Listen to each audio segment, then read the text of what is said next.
C'est un bonheur de continuer avec ces petites séries qui nous encouragent, qui nous exhortent. Ma prière a toujours été que Dieu me fasse devenir comme Barnabas. Et pour ceux qui suivent assidûment ces émissions sur Jésus-Christ TV, nous savons que Barnabas s'appelait au départ Joseph. C'était un lévite. Et il était parmi ceux qui avaient vendu leur terrain pour distribuer le prix de l'argent, pour déposer le prix de la vente au pied des apôtres, pour pouvoir aux besoins de nécessité dans l'église primitive. On a étudié ces choses au chapitre 3 et 4 du livre de Actes, qui fait l'objet de notre étude approfondie verset après verset, et ce sera le cas pendant plusieurs mois.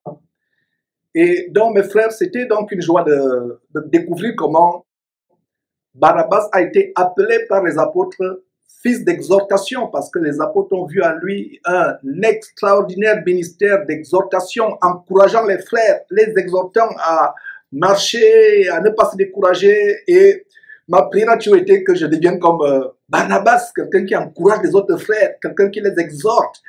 Et j'ai découvert ce merveilleux verset, notez-le s'il vous plaît, en Ésaïe chapitre 50, verset 4, qui dit « L'Éternel m'a donné une langue exercée pour que je soutienne celui qui a battu. » Et c'est un verset 50, verset 4, sur la base d'Ésaïe 50, verset 4, à me donner une langue exercée, pour que je continue à soutenir les frères et sœurs qui sont abattus, qui ont besoin d'être encouragés, et que eux-mêmes ensuite encouragent d'autres une fois qu'ils seront fortifiés, encouragés. Donc ce merveilleux verset, mes frères, un beau joyau, un beau bijou au milieu de la Bible, Ésaïe 50, verset 4, l'Éternel m'a donné une langue exercée pour que je soutienne celui qui est abattu. Quel merveilleux verset, et je me vois dans ce verset.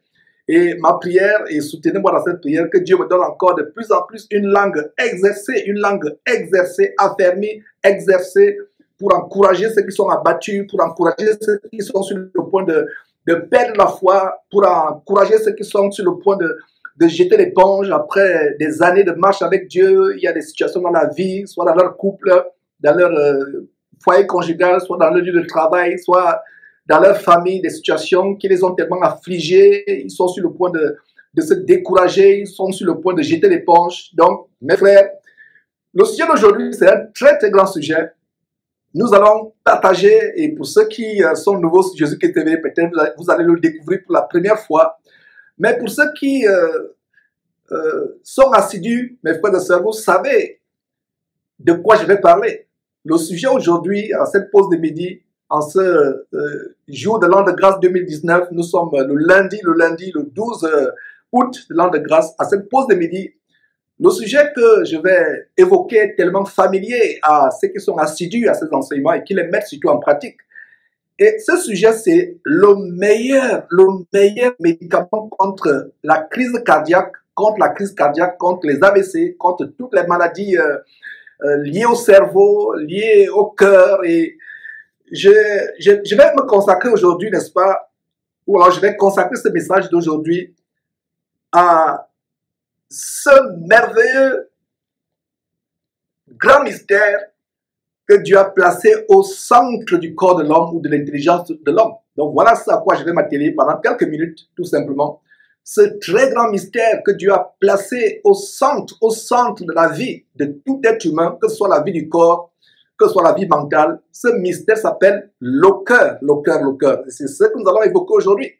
Le cœur de l'homme a une double signification selon que nous l'abordons sur le plan physique ou sur le plan mental ou intellectuel. Alors sur le plan physique, c'est ce muscle qui est au centre de notre corps physique. Vous voyez, on nous apprenait à l'école primaire, le corps humain est composé de 3 parties, la tête, le tronc et les 4 membres. Et dans ce tronc est logé le cœur. Et c'est le cœur qui est chargé de la circulation du sang par le système des vaisseaux sanguins, des artères, des veines. Et c'est le cœur qui pompe, qui reçoit le sang et qui le pompe, qui le distribue sur le plan physique. Donc le cœur est tellement important. Il y a des gens qui consacrent des années et des années d'études, de médecine, Et ici aux États-Unis, pour être un cardiologue, il faut d'abord commencer par la médecine générale, sortir de l'école de médecine, prêter serment et vous consacrer encore à d'autres années, peut-être 10 ans ou même au-delà, vous spécialisant dans le domaine spécifique du cœur. C'est un mystère. Donc le cœur sur le plan physique a cette fonction de réguler le sang, de l'envoyer dans le corps, et la vie de l'âme est dans le sang. La vie de l'âme est dans le sang. Donc il y a une étroite corrélation entre le cœur et le sang. Regardez mes frères les mystères que je suis en train de vous expliquer. Je vous assure que si dans les écoles de médecine on enseignait ces choses que j'enseigne, et comme je le disais, les vraies écoles, les vraies universités, si elles étaient véritablement fondées sur le modèle de Dieu, de la Bible, le seul livre qu'on utiliserait dans les grandes universités avant de donner les diplômes aux gens, c'est la Bible. Donc, il y a une étroite corrélation entre l'âme humaine et le cœur. Et la Bible nous révèle que la vie de l'âme est dans le sang. Dans le sang. Et justement, c'est le cœur qui régule donc ce sang qu'il envoie, qui le pompe, qui le distribue et qui qui le distribue dans tout le corps. Donc, il agit comme une pompe. Et regardez donc comment le cœur sur le plan physique a une signification profonde et une signification qui est liée au cœur sur le plan spirituel, sur le plan mental et intellectuel. Et quand on dit, par exemple, vous dites j'aime cette chose ou j'aime telle personne du fond de mon cœur, en fait c'est Dieu qu'on devrait aimer du fond de notre cœur. Il ne s'agit pas de ce muscle qui est au milieu de notre corps, il s'agit plutôt de la partie la plus profonde de notre intelligence. Donc le cœur par le corps, le cœur a une double signification. Il y a une signification physique, physiologique, qui est ce muscle qui est dans notre tronc, dans notre thorax, dans notre tronc. Voilà, c'est la signification physique, mais il y a aussi la signification non seulement spirituelle, mais la signification aussi mentale, intellectuelle, qui est le centre de la vie personnelle. C'est le siège de la vie et c'est ça le cœur. Et laissez-moi vous dire une chose, mes frères et sœurs, quand vous êtes abattu, vous êtes dans la dépression, dans l'amertume, cela a des fonctions, ça agit sur le cœur. Votre cœur devient faible. Et regardez donc l'étroite corrélation entre le cœur sur le plan physiologique, physique, le cœur physique, et le cœur sur le plan spirituel, intellectuel, sur le plan mental. Les dépressions, les dépressifs, ceux qui sont dépressifs, et si vous avez été dépressif, vous savez de quoi je parle. À un moment, vous avez l'impression que votre cœur faiblit et ça entraîne la mort. Donc, nous allons découvrir ensemble ce grand mystère avec les versets bibliques. Et s'il y a un livre qui s'est consacré à donner des grands mystères sur le cœur, c'est bel et bien le livre de Proverbes. Le livre de Proverbes donne de très grands mystères sur le cœur. Et s'il y a un livre parmi tant d'autres dans la merveilleuse parole de Dieu, la Bible, que vous devez lire et relire et relire, c'est bel et bien le livre de Proverbes. Alors, nous commençons dans cette exploration de ce grand mystère du cœur, et en explorant ce grand mystère, nous allons en même temps découvrir quel est le plus grand médicament, le seul meilleur médicament, mes frères et sœurs, qui est gratuit. Regardez comment les cabinets de cardiologie, les cabinets des hôpitaux, il y a des personnes même qui meurent de manière subite. La crise cardiaque ne badine pas. Je pense véritablement, mes frères et sœurs, que si un chrétien met en pratique ce que nous allons partager aujourd'hui, il ne mourra jamais de crise cardiaque. L'une des causes mortelles numéro 1 à travers le monde, même en Afrique, pour vous qui ne le savez pas en Afrique, et de plus en plus à travers le monde, et surtout ici aux États-Unis, dans les pays soi-disant développés, où les gens, malgré leur richesse, malgré leur soi-disant développement, malgré leur abondance, ils sont frappés de crise cardiaque. Pourquoi? Parce qu'ils se soucient de leur vie, de comment être riche, de comment remplir leur compte bancaire. Et quand il y a par exemple une dépression à la bourse de valeur, par exemple à Washington ou la bourse de Londres ou de Paris, il y a des crises cardiaques, il y a des attaques. Il y a une terrible crise qui nous a frappé ici aux États-Unis en 2008. Et il y a des gens qui non seulement se suicidaient, se jetaient du haut de leur fenêtre, du haut des gratte-ciel. Il y a d'autres qui se mettaient une balle dans la tête, il y a d'autres qui se pendaient, et d'autres étaient frappés de crise cardiaque, d'autres étaient frappés d'AVC, ils mouraient subitement. Je pense véritablement qu'un chrétien qui m'écoute, et s'il met ses enseignements en pratique, ce que je suis sur le point de vous partager, il n'expérimentera jamais de crise cardiaque, parce que le secret c'est quoi? Le secret c'est de se confier à Dieu, d'être dans la joie malgré tous les problèmes qu'on peut traverser. Voilà le secret, mes frères et sœurs, et nous voyons cette grande écriture que j'aimerais vraiment que nous mémorisions. 1 Thessaloniciens chapitre 5 nous donne une très grande recommandation. Voilà comment le Saint-Esprit nous exhorte dans 1 Thessaloniciens chapitre 5, il est dit au verset 16, soyez toujours joyeux, soyez toujours joyeux. Voilà une des clés par anticipation, un des secrets par anticipation que je vous donne, secret biblique, de comment chasser toutes sortes d'attaques cardiaques, toutes sortes de crises cardiaques de notre intelligence. Et je vous parlais du livre de Proverbes qui contient beaucoup de versets qui nous montrent les mystères du cœur, comment nous pouvons soutenir notre cœur, comment le cœur peut entraîner toute notre vie, soit à une mort prématurée, soit à une longue vie. Est-ce que vous savez, mes frères et sœurs, que la longévité, il y a des gens qui veulent vivre longtemps sur Terre, ils achètent toutes sortes de vitamines, ils se mettent à un régime alimentaire bio, il y a même un régime alimentaire très fameux aux États-Unis qu'on appelle le keto, K-E-T-O, ils se mettent à un régime alimentaire, le keto, pour perdre le poids, pour être en bonne santé, pour vieillir moins vite, pour ralentir le vieillissement. Ils se mettent à tout autre programme. Mais ce qui m'amuse, c'est que ces personnes qui se livrent à un tel programme, c'est les mêmes personnes qui sont dépressives, les mêmes personnes qui sont abattues par tous les problèmes. Ils veulent soigner le corps, ralentir le vieillissement, ralentir la prise de poids ou alors vouloir devenir mince ou maigre, peu importe. Mais ils ne soignent pas l'intérieur. Ces personnes qui veulent vivre avec, qui veulent vivre une manière et disons prenant soin, faisant attention à leur alimentation, ils ne prennent pas soin de leur alimentation spirituelle que je suis en train de vous présenter, qui est soigner son cœur. Le cœur qui est la partie la plus profonde de notre intelligence, parce qu'au sens propre, le cœur c'est ce muscle, mais qui est connecté au cœur figuratif, au cœur intellectuel ou mental ou spirituel, qui est le centre de notre vie personnelle, qui est la partie la plus profonde de notre intelligence. C'est le siège de l'âme, c'est le siège de l'âme. Alors, mes frères et sœurs, c'est tellement une joie de partager ces choses parce que beaucoup de chrétiens sont abattus. Ils raccourcissent leur vie sur terre. Mes frères et sœurs, le secret d'une longue vie, ce n'est pas les crèmes que vous appliquez matin, midi et soir sur vos tempes, sur vos paupières, ce n'est pas la liposuction, ce n'est pas le botox que vous injectez aux lèvres, aux yeux et autres. Non, le secret d'une longue vie, c'est ce que je suis sur le point de vous partager.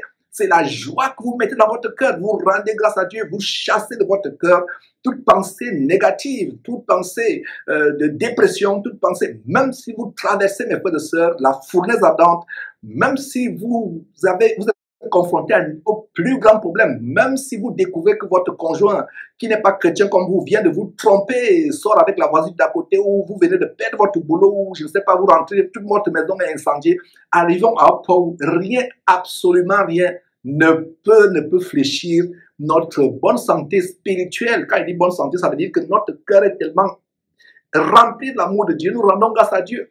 Comme Job, d'ailleurs on a fait un livre, on a fait une étude merveilleuse sur le grand livre de Job, comment cet homme a été persécuté, il a perdu tout le même jour, il a perdu ses 10 enfants le même jour, toute sa grande richesse, l'homme le plus riche de son époque, il a tout perdu.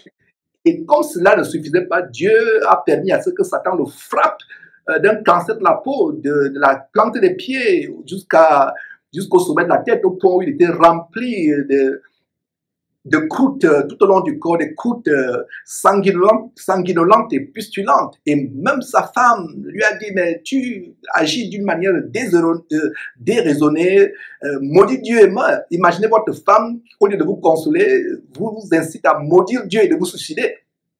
À vous suicider. Mais regardez comment Job, malgré cela, glorifiait Dieu, louait Dieu. Et nous voyons la suite de l'histoire. Job a eu une longue vie. Il n'est pas mort de manière prématurée. Je vous donne un très grand secret, mes frères et sœurs. Vous voulez vivre longtemps sur la terre? Faites attention à votre cœur. Faites attention à votre cœur. Faites attention à ce que vous permettez de rester dans votre cœur. Toutes les pensées, les mauvaises pensées, les inquiétudes, la dépression, cela constitue un véritable poison. C'est un poison que vous mettez dans votre intelligence. S'il y a une chose dont vous devez avoir peur, ayez peur de toute mauvaise pensée que vous mettez dans votre cœur, dans votre intelligence. Les pensées de déception, les pensées de jalousie, les pensées de concurrence, de rivalité, les pensées de manque de pardon, les pensées de rancune. Quelqu'un vous a fait du mal, vous gardez dans vous, passez votre journée à vous ronger. Tel frère en Christ dans la maisonnée, dans l'église m'a fait ceci, mon époux m'a fait cela. Vous commencez à vous ronger le cœur avec cela. Et je disais que l'acte le plus égoïste qui soit, c'est de pardonner à ceux qui vous ont fait du mal. Parce que quand vous pardonnez à ceux qui vous ont fait du mal, vous vous libérez, vous enlevez tout poison de votre intelligence. Vous enlevez tout ce qui est toxique. Vous vous détoxifiez, vous vous détoxifiez. Regardez comment, je reviens encore comment les gens à ce siècle vraiment voluptueux, mondain, frivole dans lequel nous vivons, regardez comment ils s'attellent à soigner leur corps. Mes frères et sœurs, régime de ceci, régime de cela, ils ne soignent pas leur intelligence. Nous, chrétiens, s'il y a une partie de notre être que nous devons soigner, ce n'est pas dans le corps physique. Je ne dis pas par là maintenant qu'il faut commencer à négliger votre corps, à être sale. Non. Mais je dis que s'il y a une partie de notre être que nous devons soigner, vérifier ce qui entre, filtrer ce qui entre, filtrer ce qui sort, c'est notre cœur. Et ce n'est pas Georges qui vous le dit, c'est la Bible qui vous le dit. Je vous ai dit que Proverbe contient de grandes révélations, de grands secrets sur comment le cœur peut être à l'origine d'une longue vie sur terre, à l'origine d'une longue vie sur terre, et le cœur peut aussi être à l'origine de votre mort prématurée. Votre mort prématurée. Et beaucoup de personnes, même dans votre famille, parmi vos frères et sœurs en Christ, même parmi vos collègues, parmi même vos époux et épouses, seraient en vie s'ils avaient suivi ce genre d'enseignement et s'ils l'avaient mis en pratique. Alors, Proverbe chapitre 4, mes frères, allons en Proverbe, ce grand livre, au milieu de la Bible, presque après Psaume. Proverbe chapitre 4 nous donne cette grande révélation qui nous dit que garde ton cœur plus que toute autre chose, car c'est de lui que viennent les sources de la vie. Les sources de la vie. Quelle merveilleuse révélation, mes frères et sœurs. Quelle merveilleuse révélation de comment nous devons garder notre cœur plus que toute autre chose. Plus que le cœur physique, plus que le corps physique.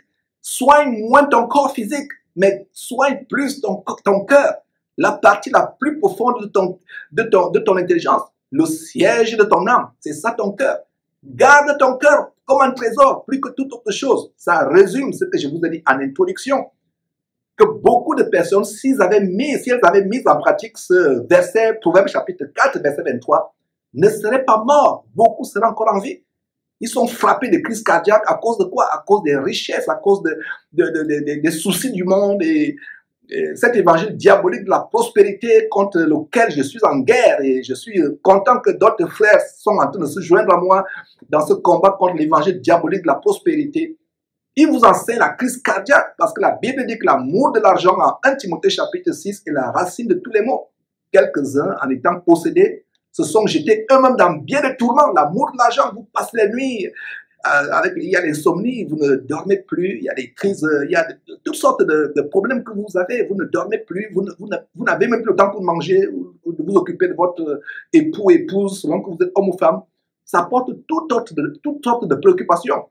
Vous perdez le sommeil, vous ne dormez pas assez. Voilà l'inquiétude à cause de quoi la richesse.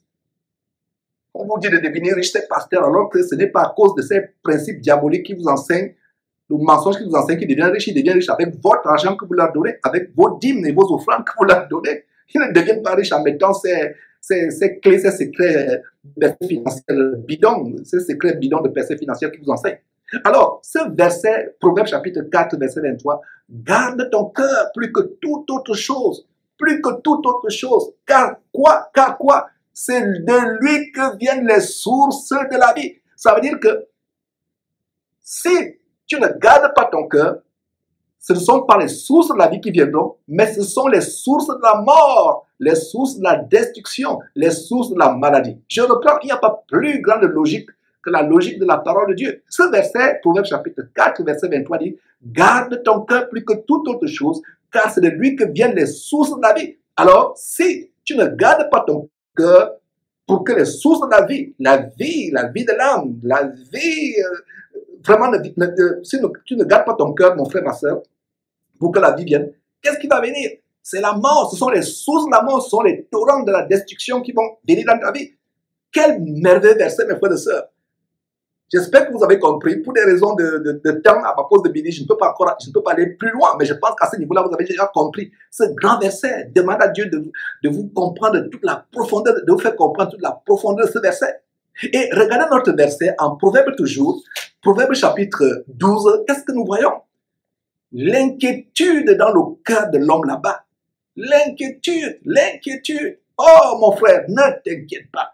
Regardez cette grande exhortation que le Seigneur Jésus donne en Matthieu chapitre 6. Je vous ai toujours dit, si vous voulez connaître la crème de tous les enseignements de Jésus-Christ, en résumé, lisez 3 chapitres dans le livre de Matthieu, Matthieu chapitre 4, Matthieu chapitre 5, Matthieu chapitre 6, Matthieu chapitre 7. Lisez-les au moins une fois par mois. Et Jésus dit quoi? Ne vous inquiétez pas de ce que vous allez manger, de ce que vous allez boire. La vie n'est-elle pas plus importante que le vêtement? Voilà de quoi Jésus parlait. L'inquiétude me fera ta vie de manière prématurée. Beaucoup de maladies sont issues des inquiétudes, sont issues des anxiétés, sont issues de la dépression. La dépression ne vous affecte pas seulement mentalement, intellectuellement. Il y a d'autres qui deviennent fous à cause de la dépression. Ils se retrouvent dans les centres psychiatriques. Mais la dépression vous affecte aussi même physiquement. Ça affecte les organes. Le cœur commence à faiblir, les poumons, le foie, le cerveau commencent à faiblir. D'autres même sont frappés subitement. AVC, vous entendez qu'il est mort. On vous dit, mais il n'était pas malade, il était bien portant. On entendait, il n'y avait aucune histoire médicale à son sujet. Mais vous apprenez qu'il est mort subitement. À cause de quoi?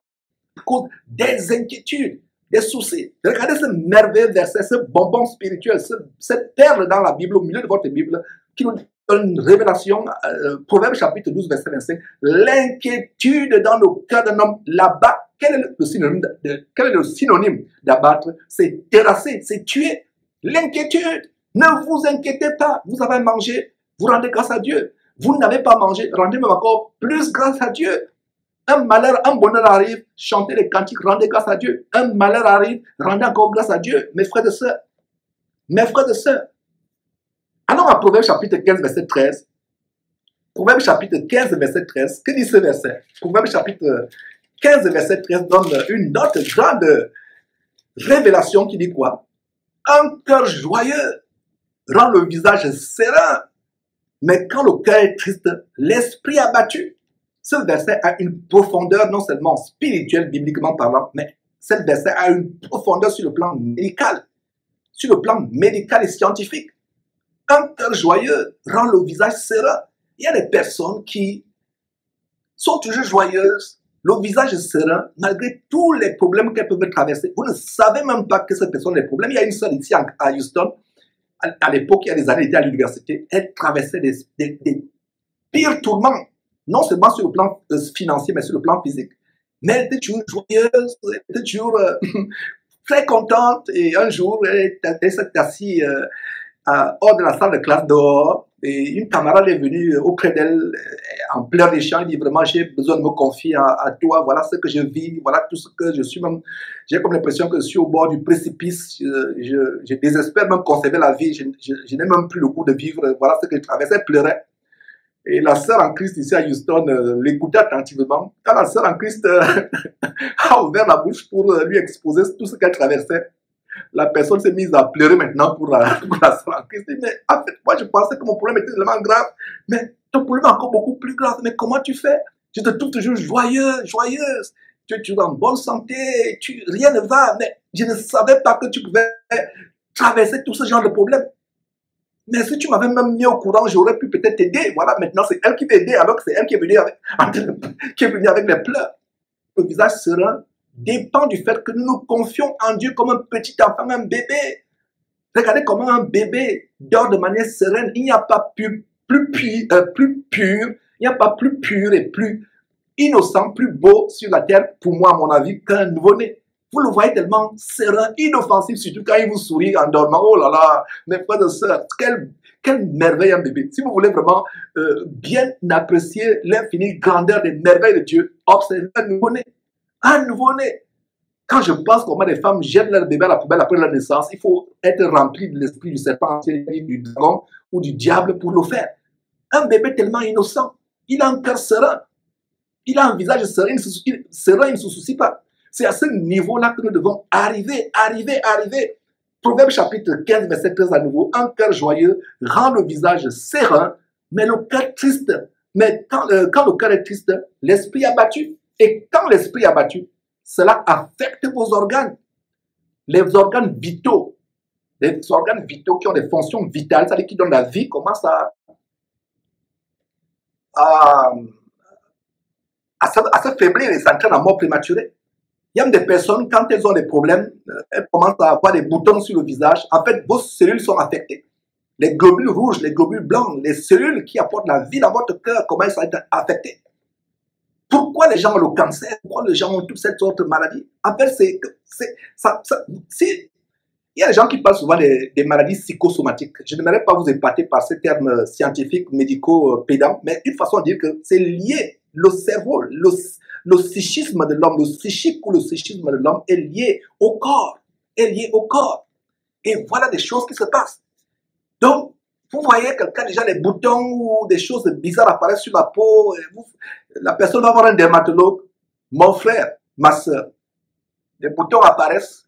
Tu ne sais peut-être pas que ce n'est pas le dermatologue dont tu as besoin. Tu as besoin de voir la dermatologie interne.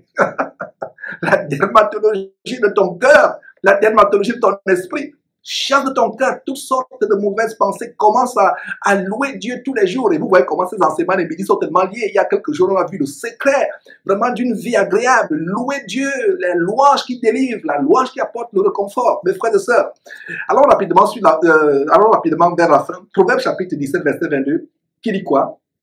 Un cœur joyeux est un bon remède, mais un esprit abattu dessèche les os. Comprenez ce verset littéralement. Quand les os de quelqu'un dans le corps dessèchent, vous savez, tel a le diabète, tel a ceci, les maladies des os. Il y a même une maladie ici, de plus en plus, quand on est vieux, les os se fragilisent et ça se casse. Et pourtant, la Bible nous donne une promesse que Dieu nous fait rajeunir comme l'aigle orient. Il y a des personnes, vous voyez, la personne vous dit qu'elle a 64 ans ou 70 ans. Vous dites, mais je pensais que vous avez 40 ans. Mais pourquoi? Parce que la personne a une qualité de vie interne. Regardez, est-ce que vous saviez que la Bible pouvait nous faire un cours de médecine? Ça, c'est la médecine céleste. Cessez de dépenser l'argent chez les médecins dans les hôpitaux. Ça ne vous apporte rien. Alors, Proverbe chapitre 17, verset 22, un cœur joyeux est un bon remède, mais un esprit abattu dessèche les os. L'intitulé de cette exhortation à ma pause de midi de ce jour, c'est le meilleur médicament. Meilleur médicament. Alors, qu'est-ce que le meilleur médicament contre les crises cardiaques, contre les maladies cérébrales, cardiaques, etc. Mais ce verset, un cœur joyeux est un bon remède. Voilà le bon remède que voilà le titre. Voilà d'où vient le titre de cet enseignement. Voilà le bon remède. Dieu ne ment pas. Commence à soigner ton cœur. Vous voyez donc comment nous avons commencé avec chapitre 4, verset 23, dit, garde ton cœur plus que toute autre chose. Parce que c'est de lui, de ton cœur que vient les sources de la vie. Et Proverbe chapitre 17, verset 22, met encore l'emphase en disant qu'un cœur joyeux est un bon remède. 1 Thessaloniciens chapitre 16, soyez toujours joyeux. Voilà le secret. Quel que soit ce que tu traverses, mon frère, ma soeur, tu peux avoir des situations difficiles dans ta vie. On t'a peut-être dit que tu restes 2 jours pour vivre. Peu importe. Rends grâce à Dieu, chante des cantiques. Un cœur joyeux est un très bon remède. Est un très bon remède. Proverbe chapitre 18, verset 14. L'esprit de l'homme le soutient dans la maladie, mais l'esprit abattu, qui le relèvera? Je relis ce merveilleux verset. L'esprit de l'homme le soutient dans la maladie. Ça veut dire que l'esprit ou le cœur de l'homme le soutient dans la maladie, mais l'esprit abattu t'entraîne où? Dans la fosse. T'entraîne dans la fosse. Qui te relèvera? Te le relever de quoi? De la fosse où tu te diriges. Si tu es abattu. Et j'ai un grand témoignage qui illustre ce verset. Il y a un frère ici à Houston, le frère Carl, et je ne sais pas s'il est en train de me suivre maintenant. Je l'ai appelé, il veut se baptiser et ça m'a rempli de joie. Et plaise à Dieu, ce baptême va se réaliser dans quelques jours, plaise à Dieu. Alors, Carl voulait se baptiser, donc il n'arrivait pas à me joindre. Et le frère Sossel me dit, mais Carl, depuis des jours, il est allé, il fait des études dans une ville qui n'est pas Houston. Il était avec nous à Houston il y a quelques années, mais actuellement, avec sa famille, ils sont à une ville qui a environ une centaine de kilomètres de Houston. Alors, on a parlé hier, et un médecin, il y a quelques mois, lui avait donné 6 mois pour vivre. Il avait un problème de cancer, je ne sais pas à quelle partie du corps. Alors le médecin lui a dit, il n'est pas possible pour toi de vivre plus de 6 mois. Et moi, aujourd'hui, il m'appelle et il me dit, mais Georges, ce médecin m'a raconté ces histoires. Aujourd'hui, je vais vers le double du temps qu'il m'a donné pour vivre. Il m'a donné 6 mois, mais je suis en train d'aller vers le double du temps qu'il m'a donné pour vivre. J'ai crié, j'ai dit, merveilleux, oh car la foi, la foi. Alors, pourquoi je vous donne le témoignage de Karl? C'est parce que ce verset dit, l'esprit de l'homme le soutient dans la maladie. Un médecin te dit qu'il te reste 2 jours pour vivre. Ton esprit, Dieu te garantit que ton esprit à toi va te soutenir dans cette maladie. Ton esprit à toi va te donner le réconfort. Combien de personnes ont eu des cellules de leur corps qui étaient déjà mortes, la mort était imminente, mais les cellules se renouvellent parce qu'il adore Dieu, il glorifie Dieu, il rend grâce à Dieu. Ces cellules commencent à se renouveler. Et si c'est seulement par la volonté de Dieu que tu vives, mon frère, ma soeur, rends grâce à Dieu parce qu'au ciel, tu te retrouveras au ciel. La vie sur cette terre n'est qu'un passage. Il faut que nous arrivions à un point où on dit, Satan, tu ne peux rien faire contre moi. Même si tu es arrivé même à me tuer, c'est-à-dire qu'à me faire dormir, j'ai la conviction qu'au retour de Jésus-Christ, je serai enlevé avec l'Église pour vivre éternellement dans le nouveau paradis à venir. Terminons rapidement avec Psaume chapitre 42, verset 11. Regardez cette exclamation. Et c'est par cette conclusion, mes frères et sœurs, que tout chrétien qui m'écoute, qui est sérieux avec comment soigner son corps, non seulement son cœur, pardon, je voulais dire comment soigner son cœur, vous devez dire cette exclamation. Notez très bien, mes frères et sœurs, Psaume 42, verset 11, il a dit, pourquoi t'as battu mon cœur, mon âme, âme au cœur? Chaque fois que vous lisez âme dans la Bible et cœur, les deux mots peuvent être généralement interchangeables, surtout quand on parle du cœur au sens figuré, c'est-à-dire que le cœur sur le plan spirituel mental. Alors, pourquoi t'as battu mon âme? Voilà, dis à ton âme, lève-toi ma soeur où tu es et dis à ton âme, pourquoi t'as battu? Je t'interdis de t'abattre. Je t'ordonne d'être joyeux. Je t'ordonne d'être dans la joie de louer Dieu. Pourquoi t'as battu mon âme ou mon cœur? Et gémis-tu au-dedans de toi? Et gémis-tu au-dedans de toi? Espère en Dieu, car je le louerai encore. Il est mon salut et il est mon Dieu. Voilà, je redis ce verset. Pourquoi t'as battu mon âme ou mon cœur? Et gémis-tu au-dedans de toi? Espère en Dieu. Espère en Dieu. Car je le louerai encore. Il est un salut et il est mon salut et mon Dieu. Mes frères, c'est par ce merveilleux verset que je conclue cette section d'aujourd'hui, la partie 13 de nos partages de ma pause à midi. Mes frères et sœurs, vous connaîtrez la vérité vous affranchira. Bye bye.